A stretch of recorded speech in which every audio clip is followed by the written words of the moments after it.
आप सभी का आसान ज्ञान चैनल में हार्दिक स्वागत है।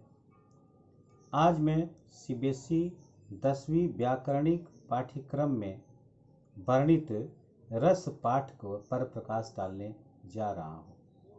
रस का महत्व अन्य उपयोगी परीक्षाओं में भी है। अब सबसे पहले हम जानेंगे कि रस होता क्या है। तो साहित्यिक आनंद को हम रस कहते हैं। साहित्यिक आनंद को हम रस कहते हैं। साहित्य की अथवा काव्य की आत्मा रस है। इसी रस का आस्वाद लेने के लिए पाठक मतलब पढ़ने वाला, श्रोता या दर्शक साहित्य पढ़ते, सुनते या देखते हैं।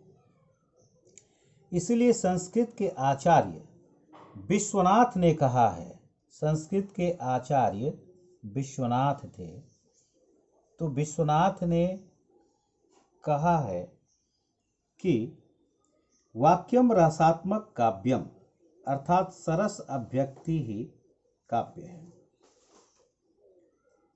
साहित्य रस या काव्य रस अलौकिक रसों से अलग है।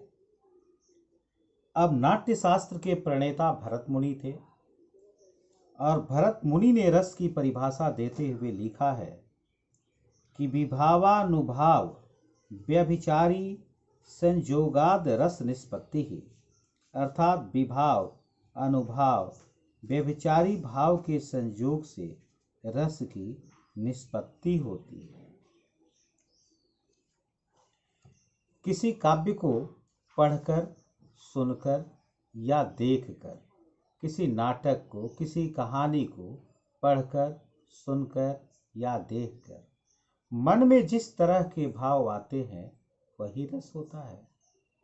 उदाहरण के तौर पर यदि किसी कष्ट को देखकर हमारे मन में दुख की भावना जागृत होती है तो वहाँ वही जो होता है रस होता है।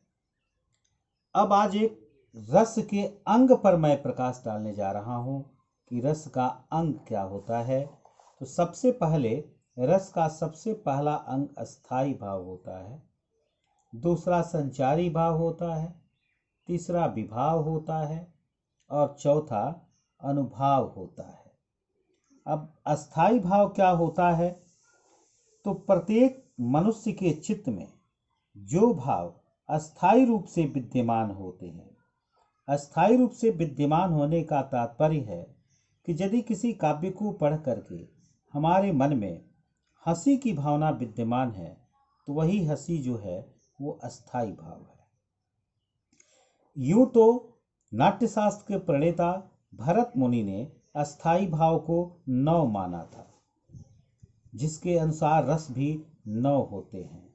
लेकिन बाद में तुलसी की भक्ति भावना भक्ति रस के रूप में भक्ति नामक अस्थाई भाव को जागृत करता है और सुर का वात्सल्य जो है वो वत्सल नामक अस्थाई भाव को जागृत करता है।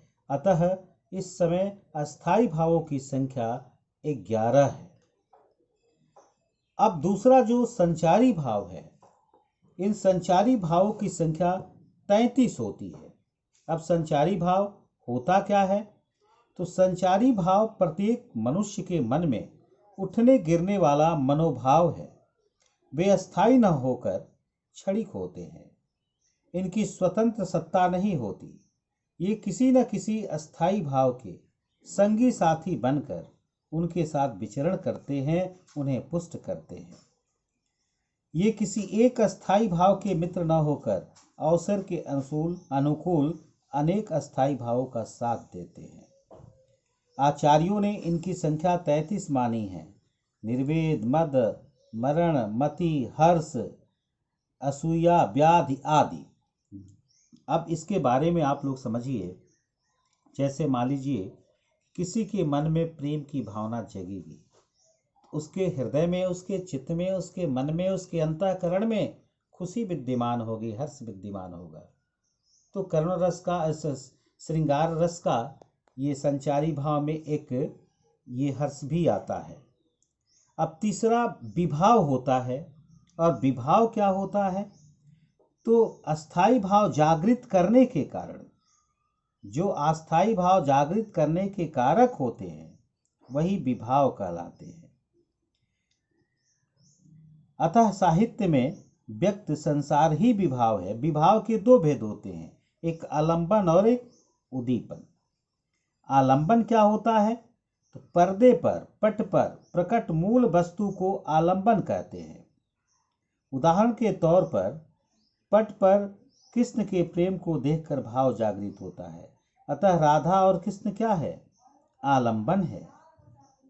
यहाँ पर आलंबन है। और उद्दीपन क्या होता है? आलंबन विभाव को पूर्ण परिपक्व अवस्था तक पहुंचाने के लिए कुछ स्थितियां सहायक होती है। जैसे राधा और कृष्ण के प्रेम में एकांत स्थान, मनोरम स्थल, ये सब भाव को उद्दीप्त करते हैं, अतः इन्हें उद्दीप्त विभाव कहते हैं। और चौथा जो होता है वह अनुभाव होता है। आश्रय की बाह्य चेष्टाओं को अनुभाव कहते हैं। इसमें सूचना मिलती है कि आश्रय के हृदय में विशेष अनुभूति क्रियाशील हो चुकी है। जैसे कृष्ण को देखकर राधा का लजा जाना, आंखें झपकाना, ये सब अनुभाव होते हैं। अब जैसे मान लीजिए कि एक उदाहरण मैं दे रहा हूँ। अब जैसे श्रृंगार रस का एक उदाहरण है, श्रृंगार रस है कि इसका सबसे पहला भेद श्रृंगार रस होता है जिसका अस्थाई भाव रति होता है। श्रृंगार रस का संचारी भाव हर्ष होता है, स्मृति होता है, लज्जा होता है, मोह होता है। जैसे मान लो किसी का किसी से प्रेम होता है, नायक नायिका का प्रेम होता है, तो दूर होगा तो मोह होगा, हर्ष होगा, शर्म आएगा। ये सारी चीज संयोग श्रृंगार के लक्षण है। आलंबन क्या होता है? जो नायक होते हैं। और आश्रय क्या होता है? जैसे राधा का कृष्ण को देखकर शर्मा जाना, तो कृष्ण यहाँ पर आलंबन है और आश्रय क्या है? राधा है। और शर्मा जाना अनुभव है क्योंकि वो बाह्य चेष्टा कर रहा है। और उद्दीपन एकांत स्थान हो गया, वन उपवन हो गया, नदी किराना हो गया। तो ये सारी चीज जो है आपके उद्दीपन में आते हैं।